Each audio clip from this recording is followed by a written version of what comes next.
ভারতের জাতীয় নির্বাচনের পরই বাংলাদেশের পাট পণ্যের ওপর দেয়া অ্যান্টি ডাম্পিং শুল্ক প্রত্যাহারের কাজ শুরু বলে জানিয়েছেন বাণিজ্য প্রতিমন্ত্রী। এদিকে পাট ও পাটজাত পণ্যের রপ্তানিতে ভর্তুকি দেয়ায় ভারত ও ব্রাজিল অ্যান্টি ডাম্পিং শুল্ক আরোপ করেছে বলে জানিয়েছেন বাণিজ্য সচিব। নগদ সহায়তা প্রত্যাহারের না হলে আরোপিত বাড়তি শুল্ক প্রত্যাহার করা হবে বলেও জানান তিনি। সোমবার বাংলাদেশ জুট মিলস অ্যাসোসিয়েশন উদ্যোগে আয়োজিত মতবিনিময় সভায় এসব কথা বলেন তারা। সভায় কাঁচা পাট রপ্তানিতে 2% উচ্চ কর প্রত্যাহারের দাবি জানান বেসরকারি জুট মালিকরা।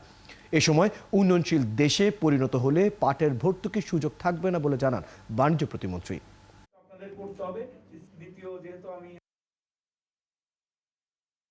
11 জুন জাতীয় নির্বাচন শেষ হয়ে গেলে অ্যান্টি ডাম্পিং এর ব্যাপারে আমার সকল প্রস্তুতি নেওয়া আছে যে আমরা কিভাবে এটা করব এবং WTO-তে কিভাবে আমি কমপ্লেন সাবমিট করব সেটার মানে আইনি মতামত সহ আমার কাছে কাগজ আছে।